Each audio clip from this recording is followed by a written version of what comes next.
What's up, everybody? Coach David here with Metro Jiu-Jitsu. As always, we have Professor Mohammad. Good morning. Professor. So I just want to, we'll get into the topics, but Okay. Safa came up to me the other day and she Okay. said, she's like, hey, Coach Dave. I said, yeah, what's up? And she's like, how, so you're a black belt, right? And I was like, well, yeah. She's like, okay, so should I call you Professor then? And I said, you could. I'd rather you not. It makes me feel old. I was like, plus with, Professor Mohammad being the head instructor, let's just keep that the way it is. I was like, you can call me Coach David. That works for me. You can call me Coach David. That works for this lounge is nice, isn't it, homie? It's nice. I'm currently in our newly added parents lounge, dueling as a employee lounge here. So, but that was it. So that's the difference, and I like that dynamic it is. But you, bro, where do we get these questions? I'm looking at these questions, and I'm wondering if an hour is going to be enough. We got some good topics in there. Look, you essentially can go to school for half of that time and be a professor at a university. Is that correct? It took you what, 13 years? Yeah, 13. I mean, that's not including the other probably 15. So there's a lot of people that know about college. I'm not one of them. So like, I literally don't know how many years it takes to be a doctor. I don't know how many years it takes to get a bachelor's. Christian, you might know. Yo, if I want to be a professor in college, how many years do I have to go? I bet you could do it with like a bachelor's. You said 8 years. 8 years, you get a doctorate. 6. He said 6. And you're really good. You don't need a doctorate to teach at a university. A doctorate is a PhD, right? I guess. Yeah. He's not his head, yes. I don't think so. I think you can get out of Henry Ford Community College or Wayne County Community College, take a couple more years, and you can actually teach at a university. Wow. So I got 14 years of blood, sweat. Yeah. Of like some very, very challenging mentally, physically, tactically years of training. So we earn the right to be called professor. So we're not talking. I'm just like, if you call me professor, bro, like I'm 32 years old. I'm battling that sort of like, limiting belief that I'm old anyway. I don't, that's my thing. It's just, I need all the extra help to keep feeling young that I can get. And so if not calling me professor works, then we do that. But we got some killer topics here. We're going to get right into these because they're kind of broad or deep, we'll say. So, how do you support your family or your spouse who trains? How do you support your spouse who trains as a professor? You know what? My spouse's job is probably just as hard or harder than mine because we have 6 kids. Yeah. That's like a 2-part question. How do you support the husband or wife or girlfriend who wants to train? And how does that person support the other person on the one who's not training? Yeah. So okay. So let's answer both. You go first. Let's answer both questions. Okay. So how do you support, how do you support your husband or spouse who goes to BJJ? Correct. Yeah. We'll say hypothetically, you don't train, they do. How do you support them? Well, I mean, I can tell you from experience over like the, 30 years of like the gym and other stuff, and then Brazilian Jiu-Jitsu is that how I've been supported was, gosh, man, I hate to say I got lucky, but there is a formula. I mean, I hate to say that you get, you know what I mean? I don't think you could be married for 30 years and say, no, you just got lucky. There's actually a formula to success. So like, I guess some of the ways that I've been supported are my spouse knew that this was a good outlet for me. And I was like, my wife always calls me a cage tiger. And she's like, if you don't get out and go work out, she can see that I get edgy and I'm like unsettled. And, I just got a lot of built up energy inside me. So I think one of the ways that I was supported, I think anybody who wants to support their spouse is if you see they have an outlet that they go do this activity and then they come home and, like, it seems like you're more relaxed, you're more calm. And, so when you identify that, which Brazilian Jiu-Jitsu is, I think we hear it every day. That's what it does. It takes out that negative energy. It calms you down. It relaxes you. And if you see your spouse going to do something like that, I mean, that's on you to say, I want to support it. And I want to make sure you're doing that. Like that literally, obviously, you know who this is. That I saw that happen yesterday, right? One of our members lost his job yesterday. Yeah. It's a really traumatic thing. I believe he's the main breadwinner. And his wife was like, and he had a hell of a day, like start to finish, hell of a day. And his wife was like, you need to go to jiu-jitsu and let out all this. Like, you need to go to, like, it wasn't like, the first thing wasn't, you need to cut out we need to cut everything, stop jiu-jitsu. She was like, okay, we're going to get through this, but you need to go train.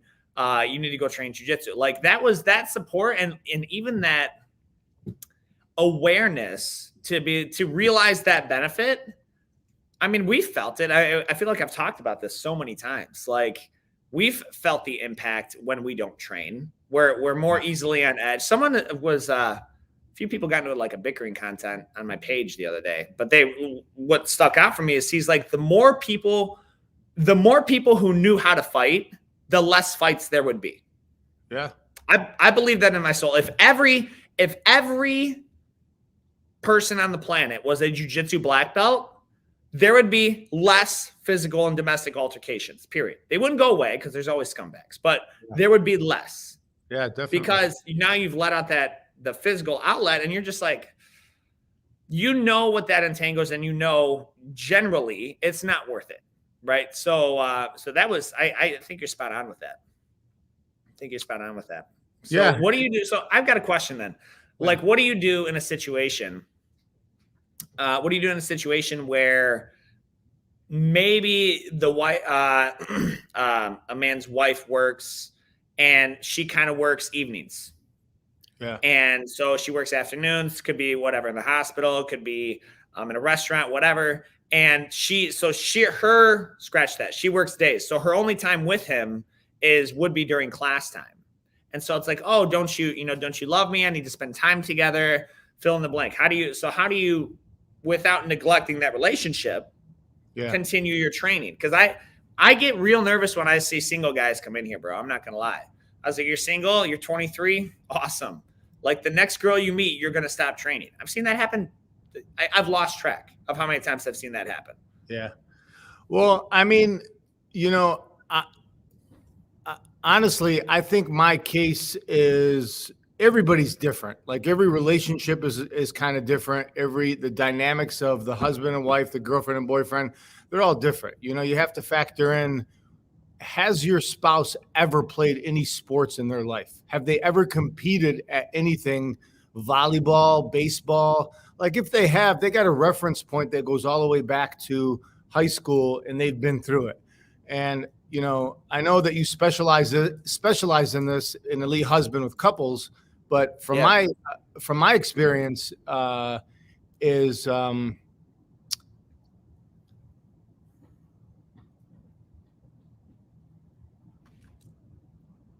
just support. My wife has really supported me. So what was your question? So the question was, like, they've got limited time. There's only an available window to do their schedule, work schedules, maybe 2, maybe 1, kids schedules. Yeah. She's got other stuff, whatever. She volunteered, whatever. And so like, let's say in a week, they've got 10 available hours that they can spend together. So now the guy wants to spend 3 or 4 of those training jiu-jitsu. So that leaves 6. How do you continue training without your spouse or girlfriend or fiance or whatever feeling neglected? Yeah. So I don't think it's healthy. This is my personal view, and I'm not going to I'm not going to say this is the way it should be, but I don't think it's healthy that husband and wife, boyfriend and girlfriend should spend every minute of every day together. You got to have your own, friends. You got to have your own hobbies, and obviously, being married, I've been married over 20 years. You've been married, over 10. You grow back into each other. And, you start to really dial in and understand each other. But, you got to have that time. You got to have that time with the spouse. When I go home or when I'm with my wife, I try to make it a point to give a couple minutes of quality time. I could definitely do a better job, but, you can't give up what makes a man. Like going to the gym is like going to work. A man's got to do it. If that gym happens to be in your basement, that's fine. But you can't give that up, in my opinion. So you can't spend all that time together. I don't think that's healthy. So you hit on a so I'm just going to lead with Amanda and I. We probably spend more time together, like in our across the marriage, but than most. Like we spent like when we first got married, she was actually still working with me. We were together pretty much sun up till sundown. What you're talking about, though, I do agree. I agree that for most people to do that, I mean, here, okay, there's a reason in 2020, divorce rates skyrocketed. They were like, I'm just spending too much time with you. It's not a bad thing, right? But I forget who coined this phrase. What you're referring to is the Disney effect. The Disney effect is like in Disney movies, they go out and like each of the main hero or heroines, they go off and they've kind of been separated, right? They've been separated. Yeah. And then the guy's got his like sort of epic adventure and all this, overcomes all these obstacles. And then, his love does the exact same thing. When they're reunited, they're like, you wouldn't believe what happened. And now they get to share their stories of the day from their perspective because they were separated. And so that's, I think it's really healthy. I think obviously Amanda and I spend more time together than others, but I know a lot of people, they can't do it. And it wouldn't be good for them. Right. Because they're just like, it's not like, I get it's not for everyone. So like, but I think you hit the nail on the head when you go out, like part of being in that relationship is you take interest in what the other person has interest in. Yeah. Like, yeah. I know way more about shellac, nails, and hair product than I ever should. Amanda knows quite a few. She knows jiu-jitsu positions and submissions, and she might even know a couple of what the points are worth. So like that's important because you're taking interest in that. So I would venture to say, to answer the question, if you got 10 available hours, and you spend 3 of them training jiu-jitsu, the 7 that you spend with your wife need to be fully present with them, as opposed to 10 available hours and you're wishing you had trained jiu-jitsu or doing something physical or what have you. And then, now you're not even fully present. So you're 10 hours, but you might as well not be in the room. I mean, that shit happens regularly. So that's a good topic. So how do you build? We talk a lot about at least I talk a lot about the network of jiu-jitsu and the network of jiu-jitsu network, what it's worth. I think I've put a ticket item out of it of easily $50,000. So how do you build that network in a jiu-jitsu academy? So, I mean, you were talking about one of the members who just lost their job recently. And there's a few members that we have here that if I ever heard that they lost their job, it would be like finding a little treasure. I'd be like, I want that. And if I can't use it, at least let me get it and give it to somebody. Yeah. And, for sure. And there's some members here that if they've lost their job or they're in the market, because you get to know them so well, anybody in my network, I'm like scanning my head of all the different people that I know in the different industries of, can I connect this guy with somebody? Yeah. And it's not because they're good at jiu-jitsu. It's because, man, they're good people. Like they're You can see that they're trustworthy. Jiu-jitsu really brings out who you are as a person. And, we get to see them when our members volunteer with each other, volunteer for the gym. We just did a little expansion, and, we had that little fun day of like demo, and, we had I had planned, I was like, I think we can get the mats down. But I was like, I'm so bad at estimating job timelines. I was like, yeah, it might be 2 weeks. I literally said, I was like, we're going to try and do it Saturday. In my head, I was like, it might take 2 weeks, because if we can't get it done with all those people. Wow. If we couldn't have got it done with all those people, it would have been pretty much me doing it during the day, which would have taken 2 weeks, because it's not like I just have 8 hours to focus on it. So but we knocked it out. Can you turn your camera real quick and see the expansion? What do you got, like 4,500 square foot of mat space now? I can barely see the end of that, bro. Yeah, it's pretty deep. It's deep, yeah, and that's only you're using your laptop camera, yeah. So that's just one mat size. So that network of jiu-jitsu is there's a lot of important people who train here, a lot, and. Sure. I would argue to say that at any BJJ gym, it really attracts people who use their head first, really attracts smart people. Sure. And, within our network, like you'd be so surprised at who or who one of your teammates knows. And that leads to so many opportunities. I mean, so that network is like, it's very, very valuable. Very valuable. So I agree. It's valuable. It's kind of, I view it as like, I view a network or potential network. That's what it is, as mining the earth. The earth has valuable stuff in it. It's got diamonds. Yeah. It's got gold. It's got oil. It's got stones. It's got gemstones. It's got a bunch of valuable crap in it. Yeah. If you work it, if you till it, if you mine it. And so like, if I come in and I'm just like, I'm on boom. All right. There's 55 people on the mat. And I'm like, yo, let me grab my one training partner.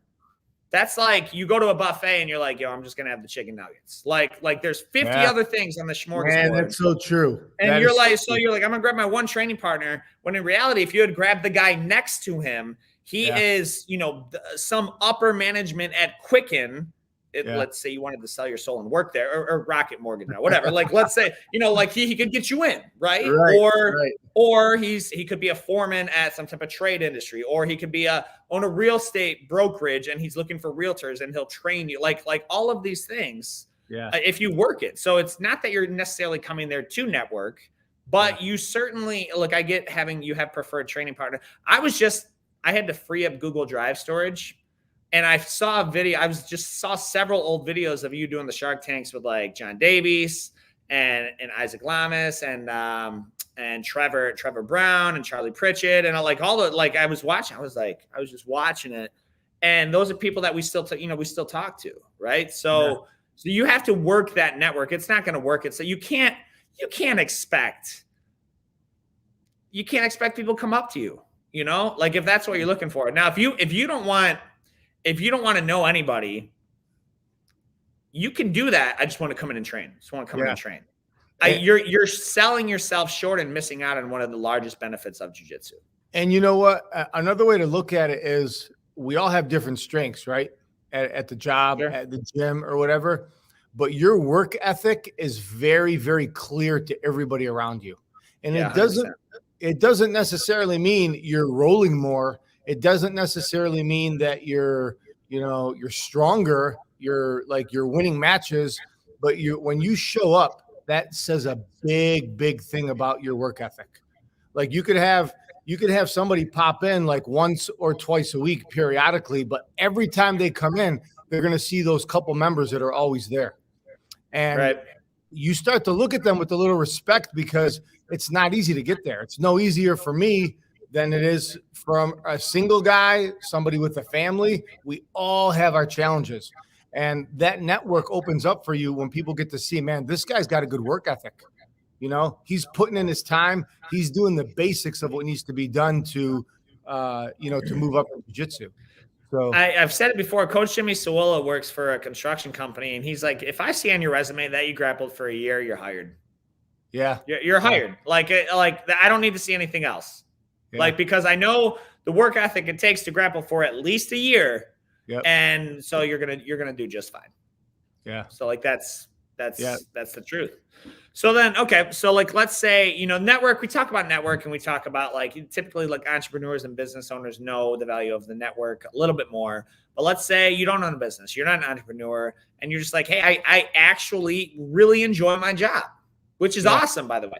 I'm not, and I get a lot of, we had one of our members, this was a personal win for me. Like this was a personal win for me. We were talking with him. He actually helped us install the sink, and he's like, yeah, I'm quitting my job in May. I was like, oh, that's cool. Like, what, he's like, well, I'm going to go do my own thing. I said, awesome. He's like, yeah, it's because your guys' podcast. I was like, that's a win.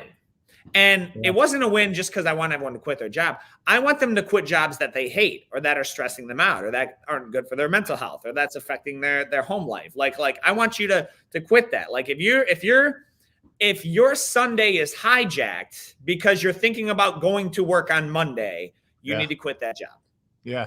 I just got to say, like, we talk a lot about like being, we like really support entrepreneurship. And like we're big advocates of that. And I think that's something anybody should try so you understand what kind of hat that your boss is wearing. If you work for somebody, at some point you should try your own business, even if it's selling like makeup or selling something on the side or selling t-shirts, whatever it is. Which is not your own business. Keep going. Yeah. So it's a side hustle. It's a side hustle. Well, yeah, it's a business is business. I mean, making a side hustle, whatever you want to call it. You're doing the business. You don't own Mary Kay. Okay. There's a difference. Okay. But you got to treat Mary Kay as a business if you want to be successful. Would you agree to that? Yeah, I agree. I'll agree with that. You got to be diligent with it. I'll agree to that. So so the point is, I think everybody has to try it just to see the hat that somebody in the leadership, a boss of a company or a private business, where he sits and what kind of glasses that he sees the business through. And there was a time in my life when I just wanted to get a job and pay me good and just go to work and enjoy it every day. And that was about 20 years ago before GNC. So, it's not always about entrepreneurship. It is really about going to work and enjoying it. 20 years ago, I would have been happy going to work because I knew I was making a difference. I was doing what I enjoyed. I was around people who wanted to make a difference in their life. And at that point, I would have been happy. And I think that's awesome, where if you could work a job and it genuinely makes you happy to go to work and you get what you need. And that member you were talking about, they're like, you know what? I'm not going to hire, a bunch of people. I'm just going to keep it really small, kind of replace my job, be my own boss, and just get what I need. And I totally respect that. Yeah. And I think sometimes that's a win. Yeah. Unrealistic expectations of like, oh, I want to like grow the business to do, so many bigger things. So I was talking to a member yesterday and they're like, how many members do you want? And how big is your gym going to get? And we're like, you know what, man, we could have gone way bigger. We could have done so many things, but we don't want quantity. We want quality. Yeah. I don't know who you're talking to. Jeremy. Okay. What's up, Jeremy? If you're watching, that's a dick measuring contest. Honestly, like anytime someone finds out, we go, whatever. I went to freaking Gracie Baja in Orlando, and a great school, love school. Professor was great, awesome. But he's like, oh, you own a place in Southgate. The very next question: how many members do you have? What are you gonna audit me, bro? Like, I don't care about how many members we have. I on my life, I don't know the answer. I literally don't know how many members we have at this moment. Yeah. What I do know is how many positive Google reviews we have. What I do know is how many smiling people, how many lives I've changed. There's a reason like our social's flooded with those testimonials.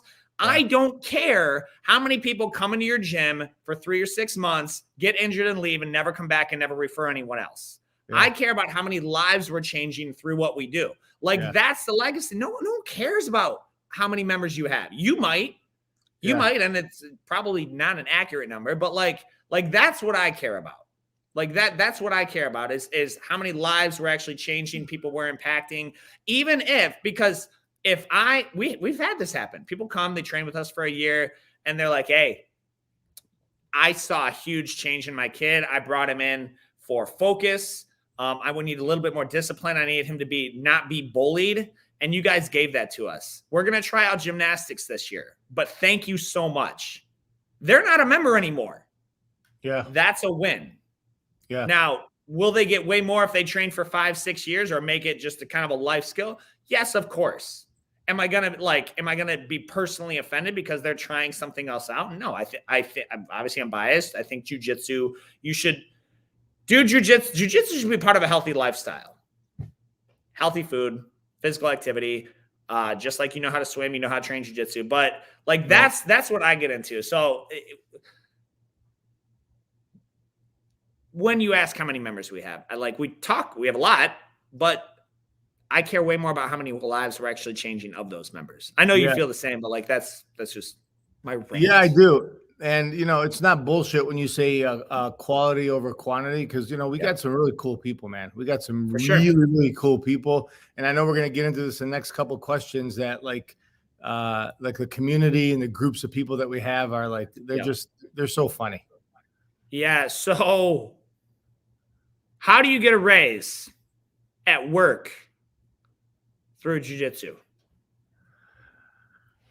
So, guys, if you haven't already, like and share this and bookmark this section. Send it to a friend at 27 minutes in. Be like, hey, yo, we're gonna show you how to get a raise right now. I personally will put my money where my mouth is that you will get a raise if you start training jiu-jitsu. I will give you 6 months to a year and 10 to 30% raise. And those are just modest numbers that I've seen over the last 3 years. So bookmark it, because if you do train jiu-jitsu, you'll make more money. If you want some more, detail on how to do that, come in and I will show you. I will put my money where your mouth is. So, David, give us a couple reasons why. I mean, you touched on it with Jimmy. Like, how do you get a raise by training jiu-jitsu? Like, what kind of if you train jiu-jitsu, we both know, and I'm putting my money where my mouth is, that you're going to make more money at your job or at your Mary Kay or whatever business you do. How does that work? So in jiu-jitsu, like there's no, you ever seen those memes of like, there's like I think it's the Hangover Squad, and there's 4 guys, and it's like, these are the 4 guys on a job site. One guy who's actually doing the work, one who has no idea what's going on, one who's on his smoke break, and one who is the boss's son. Like that's the joke, right? So there's 1 out of 4 is actually doing work. On the jiu-jitsu mats, there is 0 tolerance for laziness. Because if you're lazy, the consequence is too high. You will get taken down violently, and you will get choked viciously over and over and over again. So you have 2 choices. You can work hard and fight back, or you can just essentially just kind of get dusted like indefinitely. And that your human reaction, what's going to happen? You're never going to come back. Or you're going to be like, hey, I'm going to work hard at this. Now that paints us as like a really aggressive gym. So I'm kind of glorifying that for a second, but like the work ethic, the hard work, putting in the work continually every single day, day in and day out, knowing that the end will come. Like what bothers me is when someone's like, yo, I'm going to be like, I swear to you, like I've had 22-year-olds tell me that, look me dead in the eye and be like, I'm going to be a millionaire by the time I'm 30. I said, awesome. Where are you working at now? They're like, oh, I'm freaking working for Grubhub. Okay. The goals are there, but the end, like what you're doing isn't going to get you there. And so jiu-jitsu is you're working day in and day out every single day. When you go to that same work, it's just in your blood now to outperform every person you're around. When I was working construction, I came in and I was like, sweet, show me who to learn from. Like, so they put me under this guy, and I was like, all right, awesome. I was asking all the questions.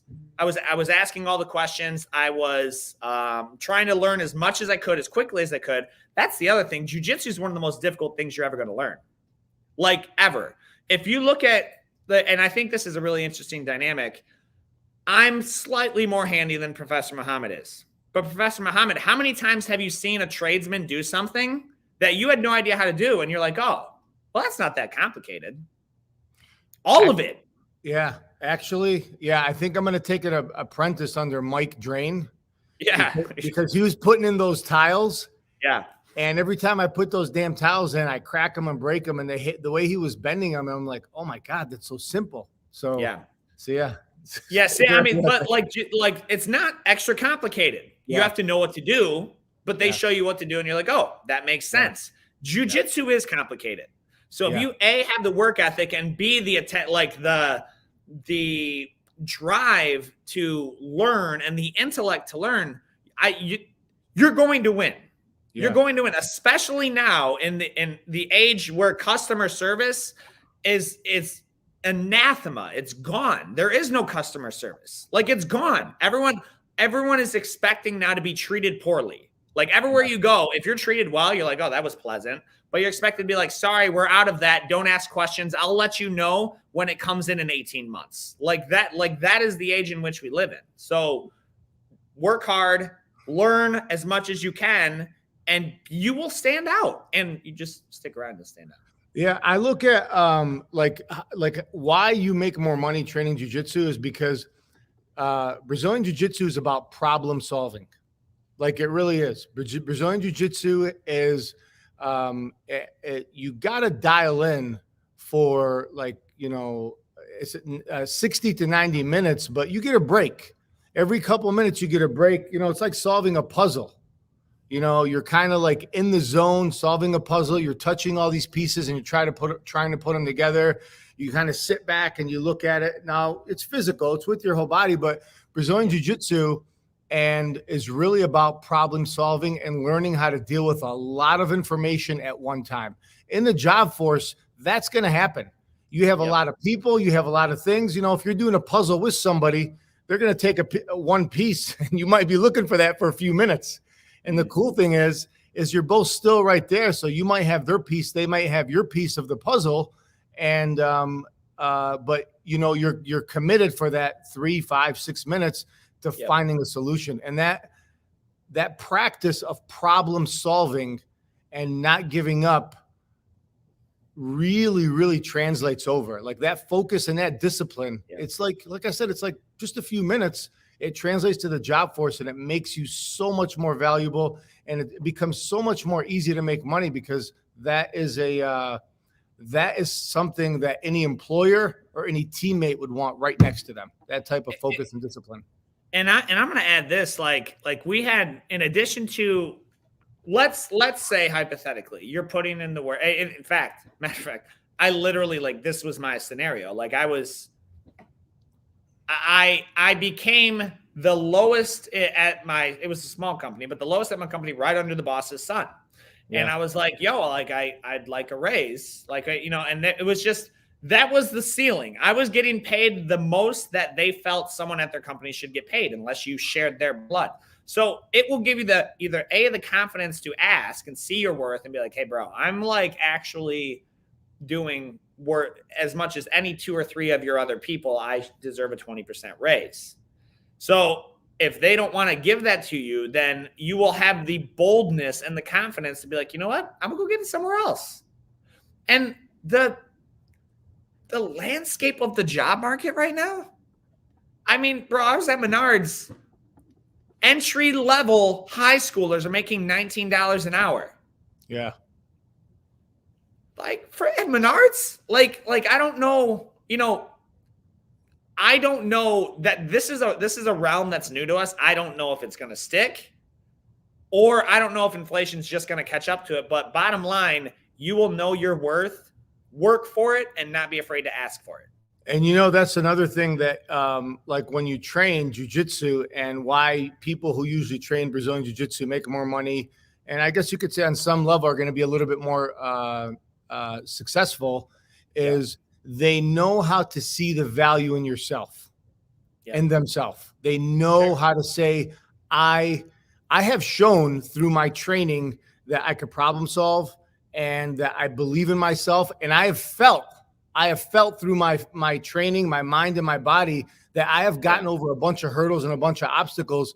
And if you can see, like you, before anybody else, that there's more value in you than somebody else might claim, or than anybody else around you, if you can see it in yourself, it really starts to show. And that's like the aura, or that's what resonates around people. Like, there's something about that guy, or there's something about that girl. They got an extra sense of patience, discipline, like, and you'll get people who ask BJJ practitioners, like, what do you do? Do you have a military background? I've been asked that hundreds of times, like hundreds of times. Well, hang on, Paul. Let me just pause.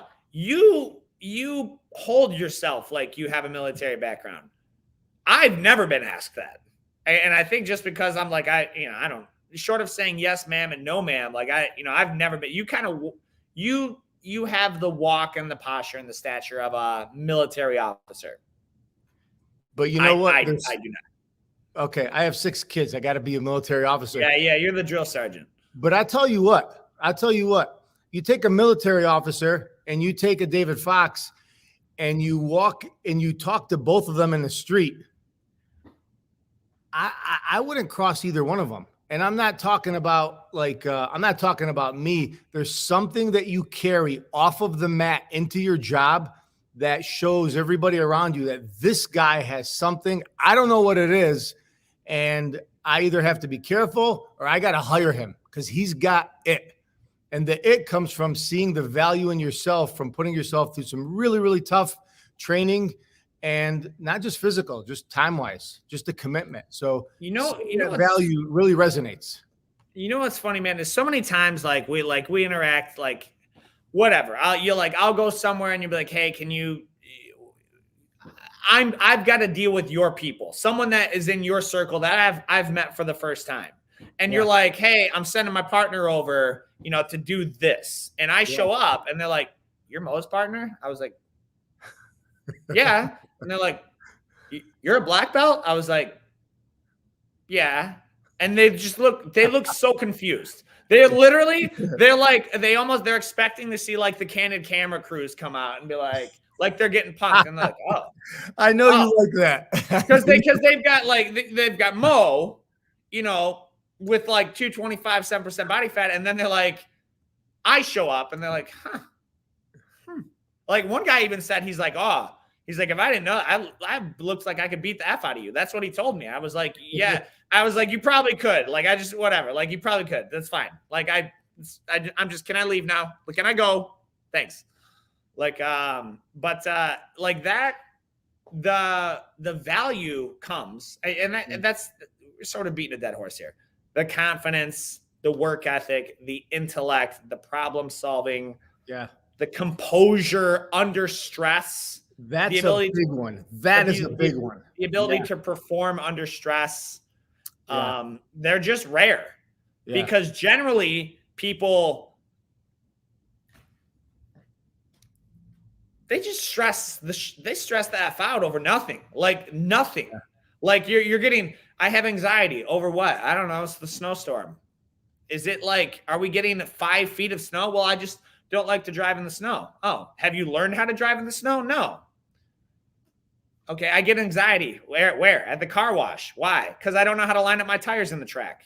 Have you learned how to like if something's causing me anxiety, I want to find the solution. Like I want to gain the skills necessary so I don't feel vulnerable. Like if I don't learn how to drive in the effing snow. Go to an empty parking lot and try to spin out. Like literally try to spin out. And like gain the skills to where you're not vulnerable by external circumstances. But people, they just won't do that. So true. So true.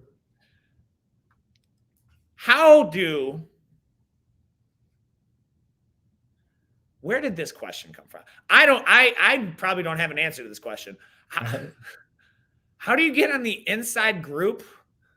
How do you get on the in of the inside group in your school? So let me clarify. Let me clarify the question. Maybe you should, because I was like, I don't even know if we have one of those. But yeah.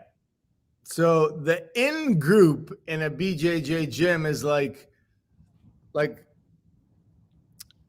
advanced ranks, the higher ranks. Like, let's say you walk into a gym, a bodybuilding gym, and you see a group of guys and they're all jacked, and you're too small to be inside that group, and you feel a little bit inferior because they're like, they're as big as trucks who God knows what they're taking. The guys who go over and rub each other's packs and compliment them how big they are. I know the type. Yeah, I've seen them. So the question is, within this, how do you get into this network, number one, for everybody, and number two, for people who train jiu-jitsu? So this is a question for people who actually train jiu-jitsu. How do you get into that group? Because take Tyler or Eric or Jimmy Parks. They've trained for like 3 years. They're blue belts. Yeah, they're seasoned blue belts, doing really, really well. How do you get into the group? I'm going to let you answer this one first. How do you get into that group? Because they are, they're kind of leaders in the gym. They've been around. They're good members, and they add value to you and I, the community. They add value to their own community. How do you get into their group when you walk in and you kind of see them hanging out or whatever? How do you get in without being the small guy with a bunch of big pecs? How would I get in that group? What advice would you give people in the Brazilian Jiu-Jitsu community? Because coming into Jiu-Jitsu, you can already see, man, those guys they know each other. They're vibing. They've talked to each other before. They might even be friends or whatever. How do you get into that group when you're first coming into Jiu-Jitsu? What advice would you give to people? That's a tricky question, because my answer right now, let's just say, like, I'll go up and talk to anybody. I'll go up and talk to the guy, like the jack dudes in the gym. If I wanted to be a part of it, like, if I know the group, I don't really want to be in the big jacked muscle guy group, So I would also say, well, just like all those blue belts you mentioned, bro, they're the nicest people. I think they talk amongst themselves, like they talk, but it's by no means a cliquey sort of thing. Like it's like they're just talking. And so if you're like, hey, let me go see what the blue belts are talking about, you walk up, introduce yourself, and ask. Now, the reason it's a tricky question is because even adults, like if we're being honest with ourselves, I've seen enough men come through here, and women, but men especially, that are lacking confidence. And one of the sexiest traits for a woman to see in a man is confidence. Like, on my life, like if Dr. Dre walked in this room, I would have my demeanor wouldn't change. Like I'd pull him up, have a seat, and try to get more views because we got Dre on the show now. But like they're like the confidence. And so you're saying if someone walks into the gym, they're lacking confidence. How do you gain the confidence to go up to that group? I mean, that will come through jiu-jitsu, but the short answer is, how do you get in? Anyone I want to talk to, I'll go up and ask. Like what's the worst you're going to say to me? No, get out of here. We don't want you. Okay. Well, if you're going to be a tool like that, like I probably didn't need to be in your group anyway. That doesn't happen. That's why I'm confused about, like, it doesn't happen here. I wouldn't say there's any in groups. I mean, I feel, and we've gotten a lot of feedback that all of our high ranks are super, super welcoming. They let people in. They're not necessarily exclusive, but people may feel intimidated. Is that what you're saying? Do they feel intimidated to talk to high ranks? Is that the question? No, it's just it's a question that came in on like how to give advice to, like, you come into a gym and it's like, oh my God, these guys seem like such nice people. It could be any gym, but they seem like such nice people. They're cool. I kind of want that. I want to be part of that. Part of my answer is you gotta put your time in, and people don't want to hear that. But Brandon is in the locker room every single night, and he's taking his damn notes after class. And I'm sweeping the bathroom, he's still there. Wiping the bathroom down, he's still there. Mopping the bathroom, and he's lifting his feet up so I can go underneath there. This guy's like, take a hint, bro. I'm just no. So Brandon's there every single day, and you know, when he first started, there's only so much I could talk to about him. I would always say hello to him. How you doing? How's things going? How was class? But the more Brandon started coming, he started to generate some intelligent questions about his experience in jiu-jitsu. But it really, we couldn't have those conversations because he was so new. So one of the pieces of advice I would give everybody is listen, get around your groups, step in, say, hey guys, how you doing? And just listen. And you start to meet, learn people and personalities. And that is probably the easiest way to get into the in group, because a good gym doesn't have first class, coach, and priority. It doesn't work that way. A good gym does not have that. A good gym is going to recognize everybody as equals. So I'm glad you brought that up, because I've never flown in first class. I kind of want to, but on the same note, I kind of don't want to, because I came up like humble, bro. Like I came up like one of five, I got one of five kids. Like we got free lunches and free breakfast from Monroe Middle School. I kind of don't want to forget where I came from. But I will say, we got a couple more questions coming in too. I will say, you can't hate on me for flying first class, bro. No, I'm not hating, bro. I'm not hating on you. I'm just saying, for me, if you can fly first class, yeah, without having an ego, just because you're part of it is, bro, you're it's a literal physical thing for you, just extra leg room. It's a little bit more comfortable. You're 46, I'm 32. So it's more of a comfort thing than a status thing for you. I don't need status. I don't need status. I don't need status so that you can think better of me. I don't care what you think of me. You meaning whoever's watching. So we don't do the elitist thing here of cliques. Yeah. But by definition, when we do competition training, we just started our competition team for kids. Yeah. That's not exclusive. Anybody can try out. Anybody can if you put in the work, you're pretty much going to make the team. Unless there's we're just not there. We haven't been training long enough yet. But that's not we don't give more weight to our competitors.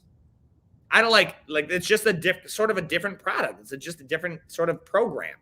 Yeah. They're not more important than you as a human being. Yeah. They're not more valuable than you as a member. They're here for a different reason and a different need, and I need to offer a different program to meet that need. That's all that means.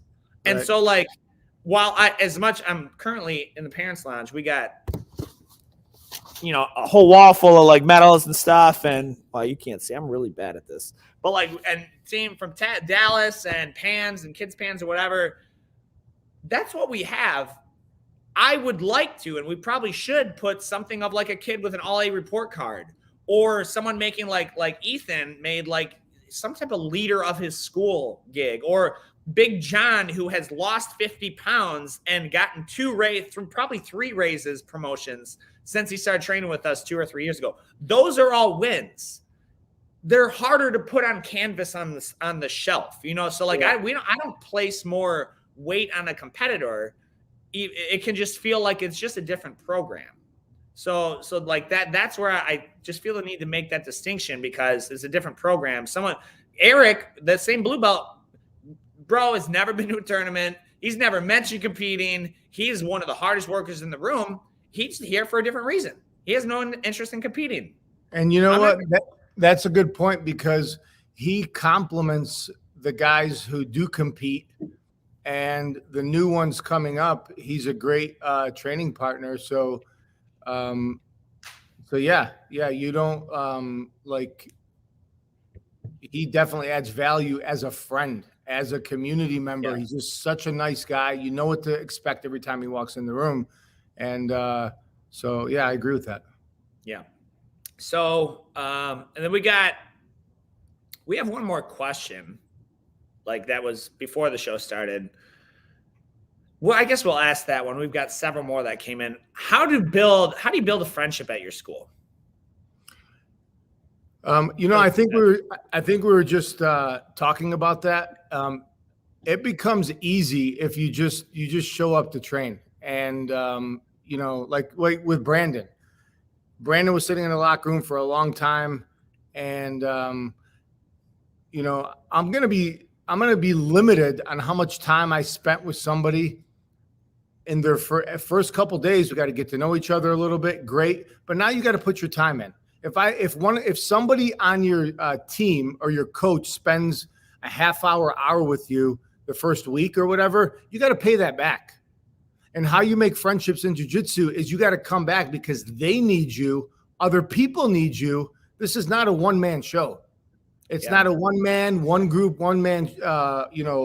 show. You got to contribute to the team. And all you have to do is get in there and give your teammates somebody to train to talk to, and to be around that reminds them this is a good thing that we're doing.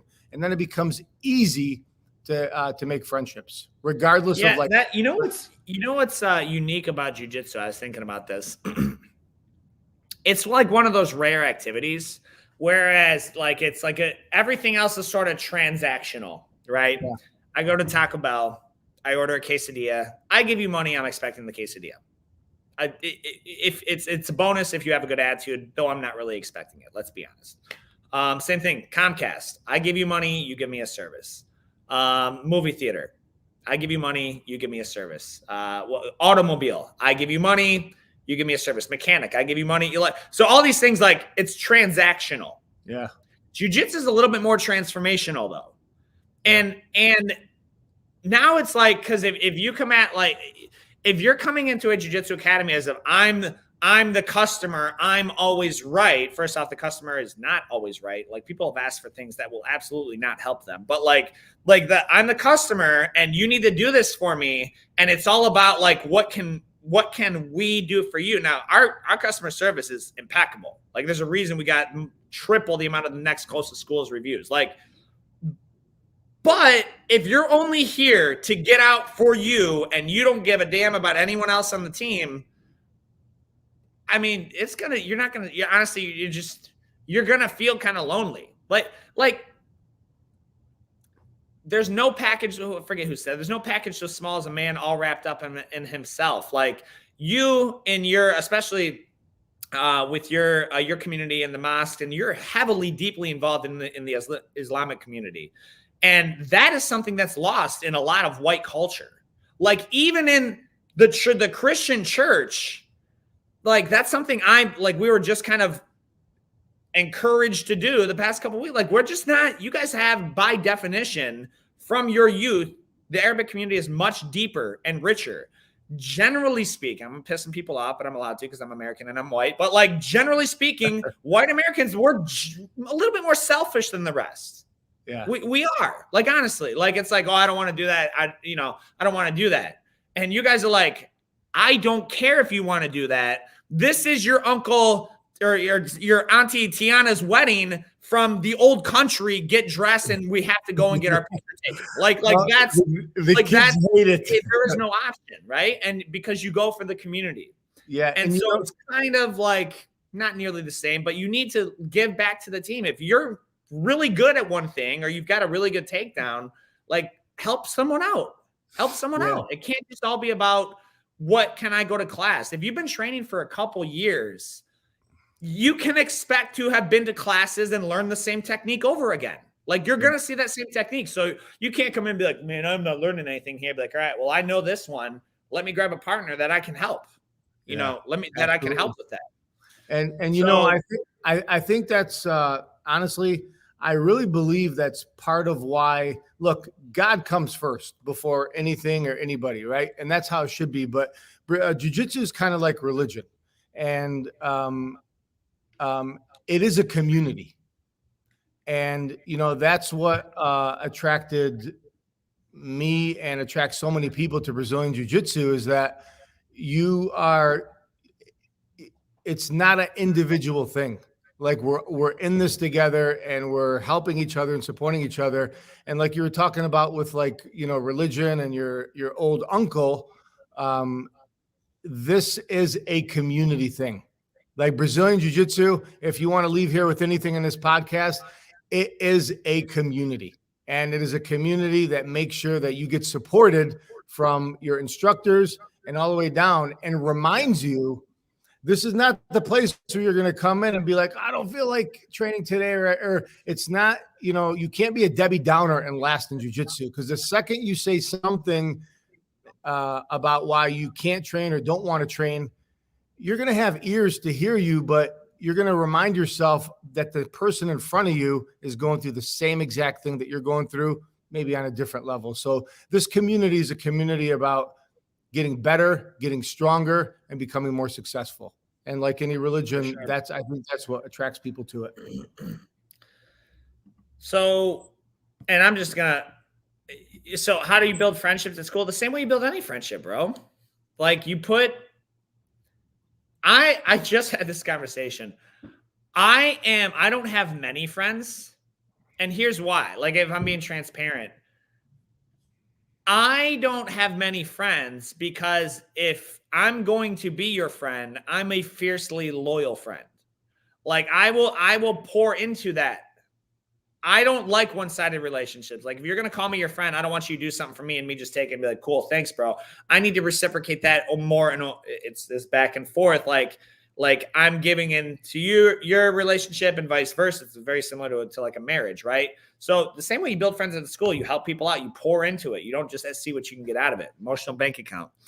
Chad says, what advice? So we're running a little bit over, but it's okay. What advice for a good paying union job that you don't hate, but don't love, but don't have much room for advancement? Stay or go. But there's a lot of details. There's a lot of details I don't have, but you want to give your answer first, Coach? Yeah. I as a private business owner, I think I don't like unions too much. But I think it always goes back to like you gotta go to work and you gotta go to work and enjoy your job, or if people see you at work, they should look forward to seeing you because you're such a nice, good guy and a pleasant, person, versus always complaining about this bullshit job that you have and you're not into it. You don't even want to be here. So the advice I would give is that, in order to look for a new job, you got to have balls. In order to really do go out and try something else, you got to put your neck out there a little bit. So, and you can't look at the dollar sign. You got to look at what you're bringing to the table at that job. And are you bringing a little bit more? Are you undervalued, even if it's by $1 an hour or 50 cents an hour, which equates to thousands of dollars at the end of the year? You can't leave a job just because you want more money. You have to leave a job and look for something else because that the value that you're bringing to that job is definitely undervalued or underappreciated and could be rewarded easily somewhere else. Yeah. So, I mean, I know Chad, so I know he's got a wife. I'm pretty sure. Boy, I feel like I don't know if he has any kids or not. That changes the game when you have other people depending on you a little bit. Yeah. Coincidentally, I just talked about this like on our last masterclass with the elite husband. I would recommend, like, I talk a lot about entrepreneurship, but I don't believe everyone is built for it. I just don't. I just don't. Like the amount of work you are going to put in to make for a union job, I mean, that could be a 6-figure job, bro. Like, so like there, you know, for the amount of work you're going to put in to make the same, bro, it better be something you're doing for free right now. Like you're doing for free right now. Like it better be something you love. Additionally, I wouldn't just quit cold turkey. Like I would be like, well, let me see what's up. Like, let me see what the question is, what else would you do? What else would you do? I don't know. Like, are you going to do the same thing you're doing now? Just open up under yourself? Well, then start building your sort of start booking side jobs right now. Well, I don't want to work. I don't want to do the extra work right now. Well, then you can't have your cake and eat it too, right? Like, so you can't, you got to be responsible to your spouse, but you also need to say, like, let's see what's all involved in this. There are so many components to owning and running a business. If that's what we're talking about now, should I stay or go? Could you keep your position at a different company and make more? But would that really, because it sounds like it's not a money thing. So you don't hate, but you don't love. I guess the question is, I always look at those things. Let's forecast 20 years. Are you going to wish that you did something different? I don't know the answer. I mean, are you going to like, I would much rather like say I tried to do my own thing, didn't work out, or I didn't like it or whatever. And I went back to the union and I was more grateful because I saw all the other, like what the alternative was. I don't like to wish what ifs. I don't want to live with the regret of what if. I don't want to live with that regret. So, again, another litmus test is like, do I hate, like, it doesn't sound like you hate that though. So I don't know. Like we can talk a little bit more in person too, but like, yeah, it doesn't sound like you're in a bad spot, you know, unless you just want something different. Maybe it's a different field or whatever. There's a lot more into that. Yeah. If it's a lateral move, you know, that's cool. Maybe get a change, but, you know, dig your well before you're thirsty. For sure. Set that stuff up right now. And, you just got to make sure that you're adding the value to where it'd be like, man, let me have that guy. Like somebody would want to recruit you because you kind of stand out amongst your peers. Then it becomes easy to kind of make that move. Yeah. I always recommend when you're doing something like that, you could even do like a side hustle, right? Like I'm pro side hustle so that you can really see, because it's just something extra and it's something you're going to enjoy doing. Like, it's something you're going to enjoy doing. So I like, to do work for yourself, it has to be something you love and enjoy doing, because it will consume most of your, if not all of your time, you know, if you don't make priorities for it. So that is all of our questions. We got a few comments. Let me read one of these comments. So you were both intimidating guys. Nice though. Thank you, Facebook user. Well, you should see me get beat up and like flustered by my children. I'm getting attacked. Say it again. It says you're both intimidating guys. You're nice though. And I said, well, you should see me be outnumbered by my children. That would be. Well, I feel like that's sort of your own fault because they all train. You know what I mean? So it's not like, so you got like six jiu-jitsu peeps. So man, I never connected that. That is why. No more training for my kids. Holy cow. Yeah, he was. Yeah, Colin was nervous. Let's see. Colin was nervous his first class. Stephanie said, I think they're commenting to each other. So that's pretty much it. So we've got, we got some really, really cool stuff going on. Obviously, we're doing our Little Pandas preschool martial arts. So that's 3 and 4-year-olds. And that's I'd have to check. See, I think we're about half capacity on that right now. If you haven't saved your spot or you know someone, send them to, where can we send them? Have them DM us right now. Where is it? MetroJJ.com. MetroJJ.com. Just have them fill out or give us a call. We're adding that to our website as you speak. It's in the final stages of getting added there. They can fill that out. But we're booking that right now. That's 3 and 4-year-olds. That's $99 a month. I mean, that's we're not the cheapest academy by any means, but you're not going to be much cheaper than that. So that's an entry level into jiu-jitsu to get your 3 and 4-year-old in here to kind of see what we're about. And that books as soon as we get 20 kids. So Parents Night Out Nerf War is this Saturday. If you're looking for 4 hours to hang out with your spouse, go do a date night, whatever. www.metrodatenight.com. It's $30. We take your kid for 4 hours. They learn jiu-jitsu. We feed them.